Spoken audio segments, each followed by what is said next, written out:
Larkin की poem discuss करेंगे हम, टोड्स।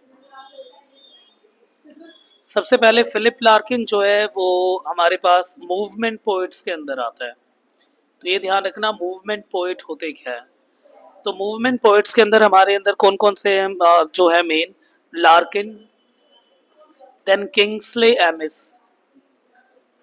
एमिस, और इसके बाद Thomas Gunn, Donald Davie and DJ Enright. इसके बाद जॉन वेन, एलिजाबेथ जेनिंग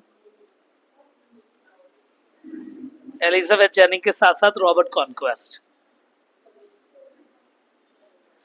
तो ये सब मूवमेंट पोएट्स हैं और इन्हीं में से जो है एक लार्किन है। तो लार्किन सबसे ज्यादा फेमस इन मूवमेंट पोएट में से। तो मूवमेंट पोएट और मूवमेंट राइटिंग होती क्या है? सबसे पहले इसमें क्लैरिटी होगी इन राइटिंग में। सेकंड हमारे पास इसमें रियलिज्म होगा, रियलिस्टिक राइटिंग होगी। और ट्रेडिशनल जो फॉर्म होता है उसके अगेंस्ट एक राइटिंग होगी, यानी it's about the complexities of the modernism, complexity of modernism and the emotion of romanticism. ये अच्छा है, किसके रिएक्शन रखे? तो मेन हम क्या ध्यान रखते हैं इसमें, क्लैरिटी, रियलिज्म, इस फॉर्म में जो राइटिंग आती है वो सारी हमारे पास क्या होगी, इसी के अंडर आएगी। इसके बाद कुछ और थीम्स और मिलती है हमें इस तरह की मूवमेंट राइटिंग में, मूवमेंट पोएट की राइटिंग में। जैसे आइसोलेशन की थीम मिलेगी, अकेलेपन की उसकी। इसके बाद लोनलीनेस एंड आइसोलेशन सेम है। मॉरल अनसर्टेनिटी दिखेगी, यानी मॉरल लेसन अगर हम निकालने की कोशिश करेंगे तो बहुत मुश्किल से निकलेगी, बट स्टिल निकलेगी। और ऑर्डिनरी इंग्लिश लाइफ के बारे में होगा, ऑर्डिनरी इंग्लिश लाइफस्टाइल के बारे में होगी, और प्रोविंशियल सेटिंग्स होगी, यानी किसी पर्टिकुलर एरिया में। और सबसे मेन होता है इसमें डिसइल्यूशनमेंट आफ्टर वॉर, कि लड़ाई के बाद जो है, यानी वर्ल्ड वॉर के बाद जितनी भी डिसइल्यूशनमेंट है वो। और रिजेक्शन ऑफ हीरोइज्म, इसमें कोई भी हीरोइक या हीरो यानी कॉमन मैन जो होगा वो उसका एक मेन बंदा होगा, मतलब कि मेन हम बोल सकते हैं सेंट्रल लाइन।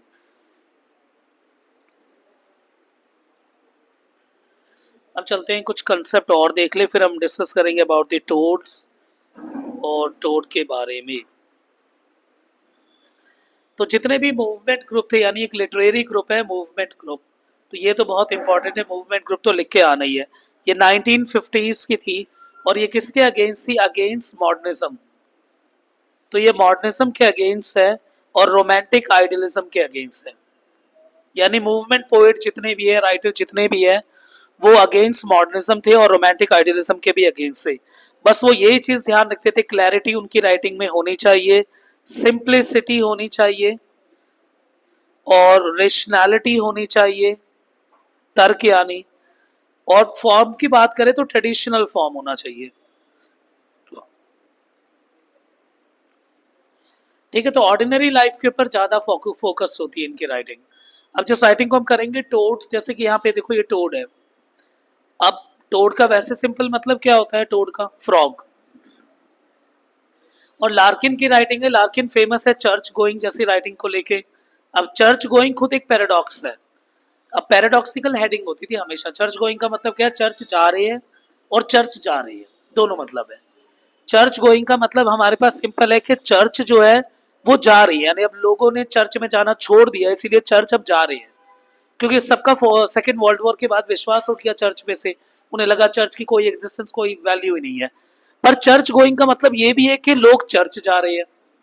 तो अब दोनों कंडीशन में, यानी जो चर्च गोइंग है उसकी वजह से चर्च गोइंग हो गया, यानी लोग चर्च जा कम रहे थे, इसी वजह से चर्च जा रही है। ठीक है, इस तरह का वो है। हाँ बिल्कुल बिल्कुल बिल्कुल, ऐसे टोड्स है हमारे पास। अब टोड्स क्या है? मेंढक है। यहाँ पे दो तरह के टोड है, जब इस राइटिंग को पढ़ोगे इतने क्लियर मेंशन तो नहीं है कि किस तरह के टोड है, पर दो तरह का टोड। एक तो टोड हमारे पास क्या है? डिजायर। और एक हमारे पास क्या है? इंडोलेंस। अब डिजायर का मतलब क्या होता है? इच्छा। तो डिजायर का मतलब क्या है? इच्छा, यानी काम करने का अंदर से मन हो रहा। इंडोलेंस का मतलब क्या है? कि अब तुम काम करने का मन ही नहीं हो रहा। तो यानी एक तो है हमारे अंदर के, हमारे अंदर इच्छा जागी हुई, डिजायर का कंसेप्ट, और दूसरी तरफ हमारे पास क्या इंडोलेंस का, एक बार और समझ लेते हैं। डिजायर है और दूसरी तरफ क्या है इंडोलेंट। तो अगर क्वेश्चन आए कि लार्किन है, अब लार्किन है तो हमारे पास सेकेंड वर्ल्ड वॉर के बाद इन postmodern writer, postmodern poet, तो टोड को ही क्यों चुना?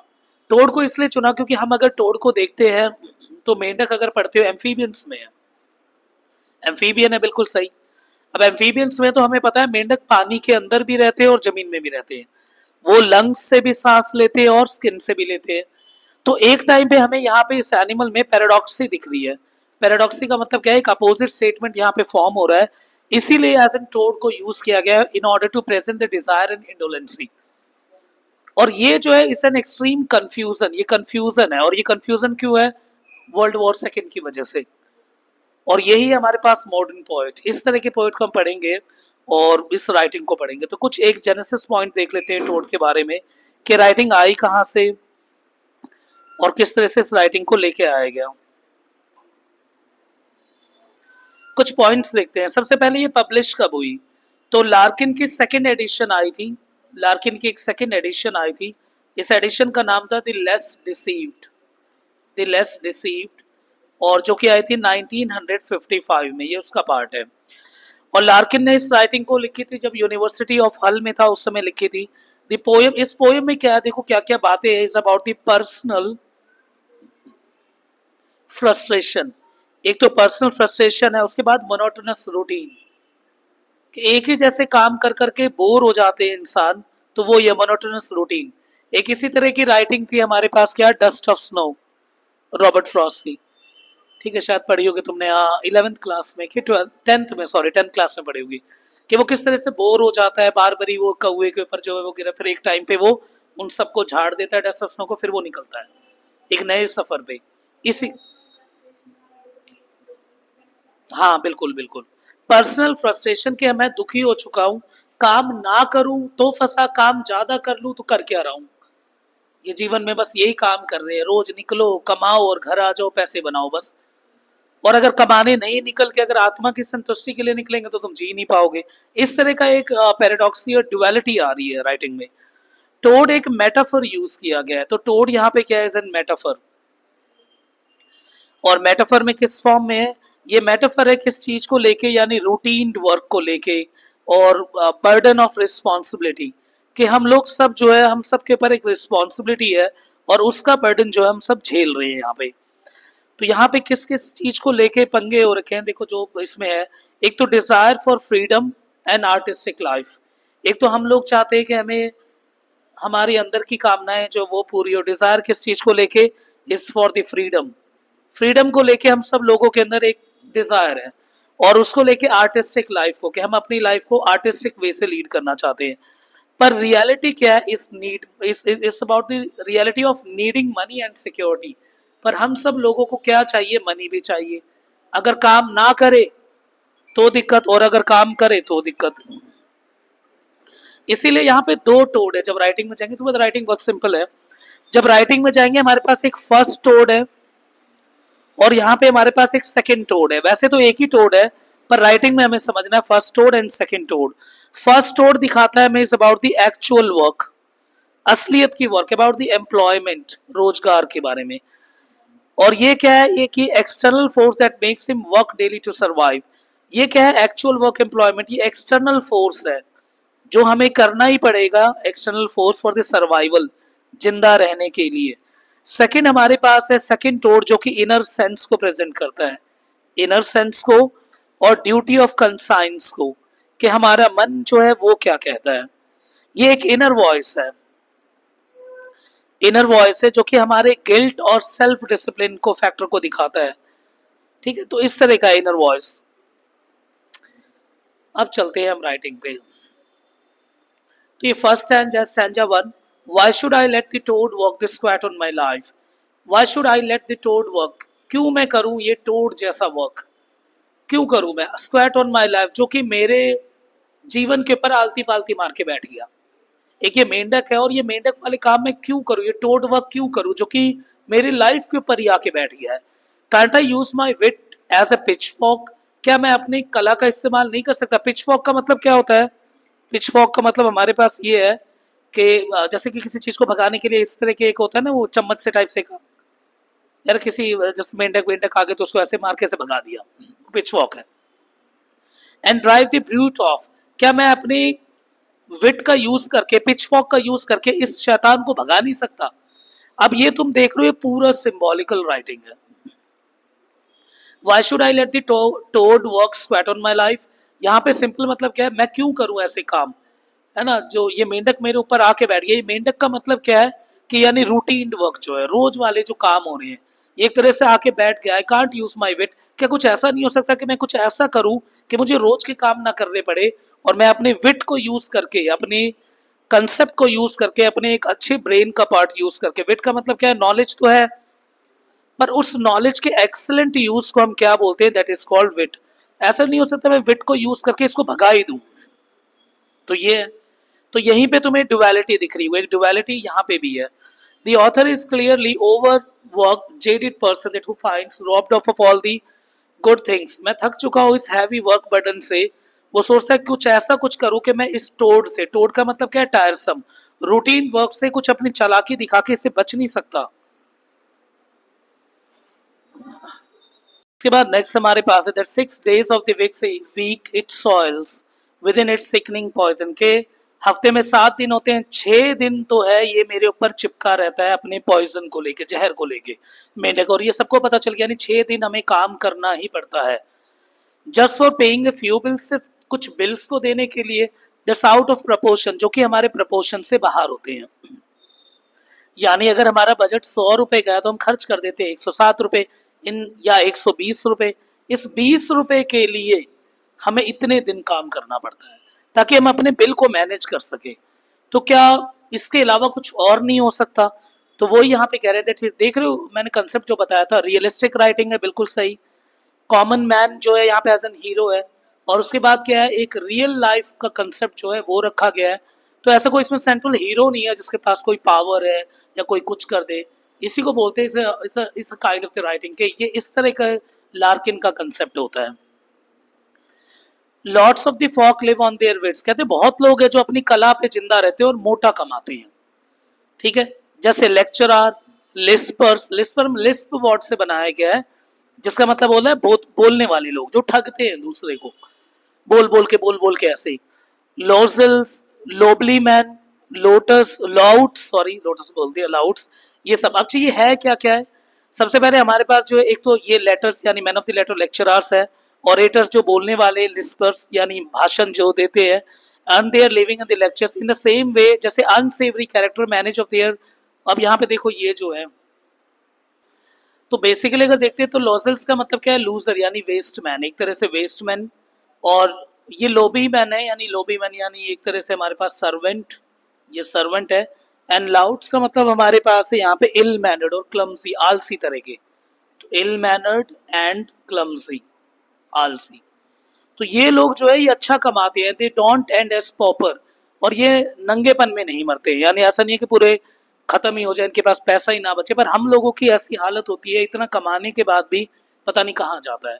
सिर्फ बिल मैनेज करने के लिए हमें इस तरह के रूटीन वर्क को करते रहना पड़ता है।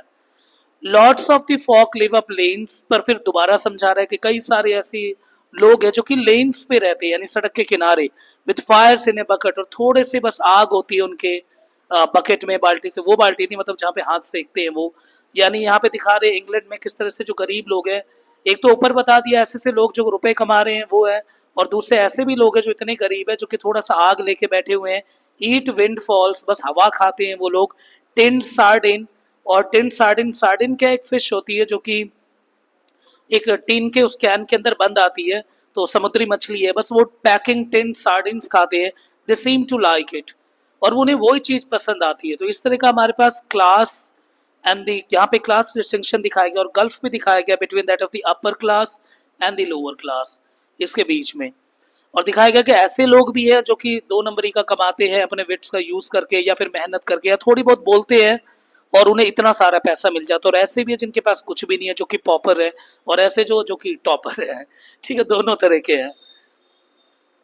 There nippers have got the bare feet, उनके जो बच्चे हैं वो नंगे पांव घूमते हैं। देयर अनस्पीकेबल वाइफ, वाइफ बोल ही नहीं पाती, क्यों क्यों नहीं बोल पाती? क्योंकि गरीबी का लेवल इस तरह के आर्स के नहीं, वो इतनी ज्यादा पतली होती हैं कि विपेट विपेट एक तरह का डॉग है, ठीक है, जो कि बिल्कुल सूखा हुआ होता है, एक तरह के इस तरह का animal, and yet no one actually starves, पर इनमें से कोई भी भूखा नहीं मरता इतने सब गरीबी होने के बाद भी।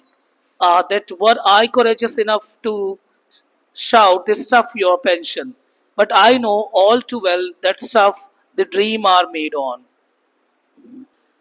तो यहाँ पे कह रहा है that were I courageous enough to shout this stuff your pension, क्या मेरे अंदर इतनी हिम्मत है कि मैं एक तरह से अपने जॉब को छोड़ दूं और पेंशन पे शिफ्ट हो जाऊं?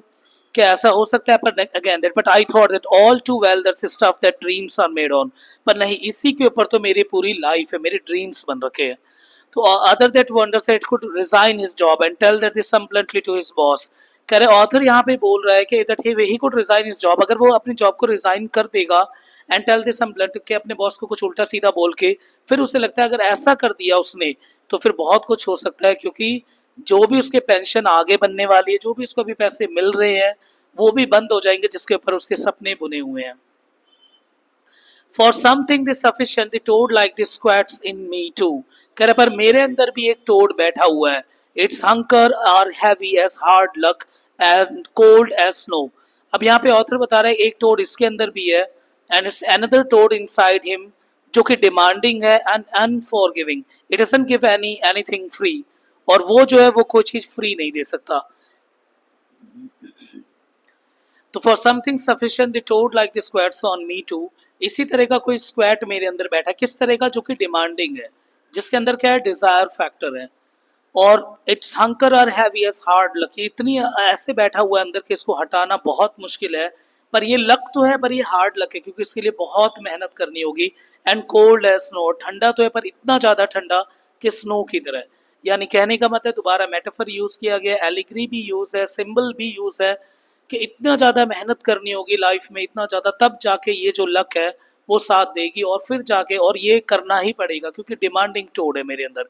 And will never allow me to the blarney in my way of getting the fame and the girl and the money and all at one sitting, और इसमें बोल रखा है that has the notes it doesn't allow me to revere where the comfort life, और जो मैं life के comfort हूँ उस तक ये पहुंचने ही नहीं देगी मुझे। Come on there on without toll, ऐसा तो नहीं हो सकता कि मुझे सारे कंफर्ट मिल जाए बिना मेहनत के, पर मुझे मेहनत तो करना होगा।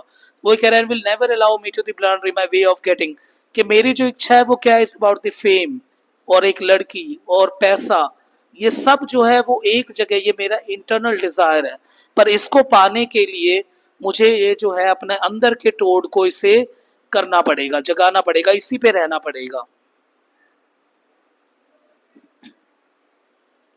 I don't say one body is the other, one spiritual truth, but I don't say it's hard to lose either.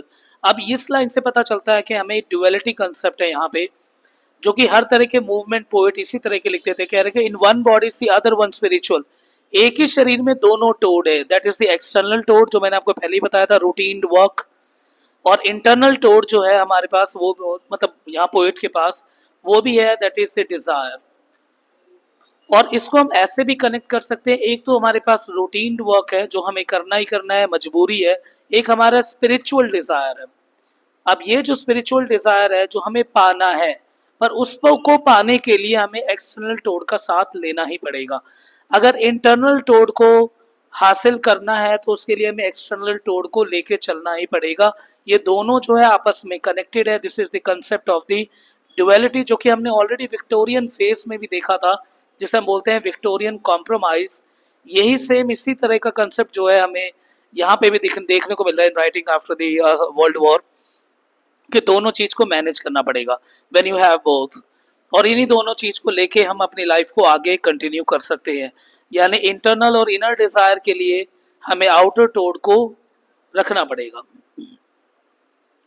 What does the poet mean by the toad? Toad यहाँ पे दिखा रहे हैं metaphor of the innate tendency, जो हमारे अंदर natural tendency है, जैसे ह्यूमन के अंदर इंडोलेंसी, पेरेस्टिकल, यानी हम सब चाहते हैं इंडोलेंट, यानी काम ना करे, लाइफ को मस्त जिए, and the toad exert the opposite influence, पर इसके लिए हमें जो है कंफर्ट, फेम और इंडल्जेंस, इन सब चीजों के लिए हमें मेहनत करनी ही पड़ेगी। तो टोड यहाँ पे डुअलिटी कंसेप्ट लेके आती है, the first is the indolence and second is the hard work. How does the two question in the poem that begins with the same tone of the poem? The author obviously control the toad. Toad को control करना पड़ेगा जो कि unbearably hectic and the loathsome, जिसे वो नफरत करता है, जो कि बिजी लाइफ को प्रेजेंट करती है, बट स्टिल इनर टोड को कंट्रोल करने के लिए हमें आउटर टोड को कंट्रोल करना पड़ेगा। अगर हम नहीं करते तो ऐसे में हम पॉवर्टी और ड्रजरी इसकी तरफ धकेले जा सकते हैं। The thing the oppresses the poet the first called the toad the brute. ऐसे क्या चीज थी जो कि पोएट ने टोड को फिर ब्रूट बोल दिया। The poet think about the toad to the loath, क्योंकि उससे नफरत थी, और indifference grows as he thinks that it is more and more, क्योंकि अंदर की जो डिजायर है वो बहुत ज्यादा बढ़ती चली जा रही है, जिसके लिए आउटर टोड की बहुत हेल्प लेनी पड़ेगी और बहुत हार्ड वर्क करना पड़ेगा, इसीलिए उसे ब्रूट बोला गया है। फिलिप लार्किन की टोड 1954 में आई थी, जो कि हमें एक्सप्लोर करती है tension between work, ambition and personal freedom. एक तो काम जिसे मजबूरी में करना होता है, एक एम्बिशन हमारा पैशन है, एक हमारी आज़ादी, इनके बीच में बैलेंस दिखाती है। Through the extended metaphor toad, Larkin ने दिखाया the burden of the labour और उसको compromise the people to make social respectability and financial stability, कि हमें मेहनत करनी होती है ताकि हमें जो है एक्सटर्नल टोड को भी खुश रखना है, समाज में हमारी रिस्पेक्ट हो और फाइनेंशियल स्टेबिलिटी भी हो। टोड रिप्रेजेंट कर रहे हैं यहाँ पे हमारे पास ऑपरेसिव फोर्सेस, दोनों अपोजिट फोर्सेस को। एक तरफ हमारे पास हैवी स्क्वेटिंग दिखा रखा है और दूसरे हमारे पास क्रिएटिविटी एंड जॉय, और दोनों क्या है, पैराडॉक्स है। लार्किन का जो कोलक्वल लैंग्वेज है और जो कन्वर्सेशनल टोन है वो relatable highlight her scepticism toward this social और सोसाइटल एक्सपेक्टेशन, कि लार्किन को यहाँ स्केप्टिक व्यू है। स्केप्टिक का मतलब क्या होता है, जब आपको शक होता है और उसके पीछे रीजन है कि हाँ इसके बेसिस पे आके स्केप्टिकल के थोड़ा बहुत शक है कि कर पाएंगे कि नहीं कर पाएंगे, और इसी सोसाइटल एक्सपेक्टेशन को लेके ये जो स्केप्टिक का कंसेप्ट है सोसाइटल एक्सपेक्टेशन को लेके, इसी से जन्म हो गया यहाँ पे दो टोड का, टोड 1 एंड टोड 2। यही इन दोनों के पीछे बैलेंस किया जा रहा है, क्योंकि टोड 1 क्या है, एक्सटर्नल ड्यूटी भी करनी है, टोड 2 क्या है, डिजायर को भी मीट करना है उस ड्यूटी से। लार्किन जो है यहाँ पे दिखा रहे हैं life on their wits and the beggar artist trickster. एक तो ये हमें दिखाया गया सोसाइटी का एक ये फ्रेम, और दूसरा अपर फ्रेम में दिखाया गया, इंटरनल एक्सटर्नल दोनों को बैलेंस करने की वही वाली बात दोबारा चल रही है। Is a confliction between the duty and the desire. तो ड्यूटी एंड डिजायर के बीच में कन्फ्लिक्शन है, living and the truly living, एक जी रहे हैं और एक सच में जी रहे हैं, अंदर से खुश है। तो यही सब है पोस्ट मॉडर्न पर्सपेक्टिव किसी राइटिंग की। इसके बाद टोड रिविजिटेड जो है वो मैं करवाऊंगा बाद में 1962 सेवरल ईयर आफ्टर टोड, जब लार्किन लिखे थे, रिविजिट लिखा इस earlier conflict with the work and offer A more mature and resign perspective. अब जो है रिजाइन पर्सपेक्टिव रखा कि भाई छोड़ दूंगा मैं, वाइल द टोड जहाँ पे एक्सप्रेस करती है फ्रस्ट्रेशन को और rebellion against the oppressive demand, क्योंकि जो अंदर के डिमांड्स है और उसको दबाना है पर फिर भी वो दबा नहीं पा रहे, जबकि टोड रिविजिटेड जो है वो reluctant acceptance that work provides structure and meaning in an otherwise the empty life. और यहाँ पे इसमें जो है टोड रिविजिटेड में ये बात रखी गई है कि वर्क जो है हमें स्ट्रक्चर प्रोवाइड करती है, इसको बिल्कुल इग्नोर किया गया है। स्पीकर यहाँ पे क्या कर रहे हैं, walking through a park during the working hours and observe the people who appear free from the routine of labour, और जो कि अपने काम से फ्री है, वो कौन से है, पेंशनर है, आइडलर्स है, अनएम्प्लॉयड है, and realises that their freedom is sitting the aimless and the decay. तो देखो यहाँ पे हमारे पास जो सेकंड कंसेप्ट है यानी टोड रिविजिटेड का, ये समझा देता हूँ मैं। टोड रिविजिटेड का मतलब है जिस तरह के टोड को, एक्सटर्नल टोड को यहाँ पे रख के, एक तो टोड लिखी गई थी और यहाँ बताया गया था कि जो रूटीन वर्क होते हैं वो एक तरह से बोर्डम ऐड करते हैं और जो है इससे हमें मजबूरी में करना होता है, जबकि जो टोड रिविजिटेड है इसका मतलब दोबारा जब इसी चीज को एक्सप्लोर किया गया तब यहाँ पे पोएट ने देखा कि जिन्होंने टोड को छोड़ दिया है, एक्सटर्नल टोड को यानी रूटीन वर्क को, वो और ज्यादा बोर होते जा रहे हैं और क्या है, वो एमलेस हो गए हैं और उनके फ्रीडम जो है और खत्म हो गई है। इसका मतलब the tone shift from the bitterness of the first person to the reflective melancholy. It means earning to escape the toad, and the speaker now acknowledges that work protects him from the losing my mind. कि and में काम जरूरी है, यानी कर्मा एक सबसे basic चीज है, वो करना ही करना है, इज इन ड्यूटी। अगर ड्यूटी नहीं हो तो बोर्डम आ जाएगा। इट मीन्स टोड में जो एक्सटर्नल टोड था उसके ऊपर जितना फोर्स जनरेट किया गया और बोला गया एक्सटर्नल फोर्स, एक्सटर्नल जो टोड है उसकी वजह से इंटरनल टोड को जो है काफ़ी कुछ सफ़र करना पड़ता है। और एक्सटर्नल टोड एक तरह का एक मेलनकली और मोनोटोनस टोन है। इसी को टोड रिविजिटेड में पूरा रेसिप्रोकेट किया गया, बिल्कुल उल्टे फॉर्म में लिखा गया, जहाँ पे एक्सटर्नल टोड की वैल्यू बहुत सुप्रीम दिखाई गई। क्योंकि जो एक्सटर्नल टोड की तरफ फोकस नहीं है वो बोर होते जा रहे, एमलेस होते जा रहे हैं। तो यहाँ पे राइटिंग खत्म होती है। बाकी मेरा नंबर है 8882623821। कोई अगर स्पेशल रिक्वेस्ट हो तो यहाँ पे जरूर करना, और चैनल को यार सब्सक्राइब कर लो। और अगर टोड रिविजिटेड है वो भी मैं करवाऊंगा, और कोई भी सिलेबस हो यूनिवर्सिटी वगैरह वगैरह जो भी हो बता देना मुझे, तो नीचे कमेंट जरूर करना। धन्यवाद।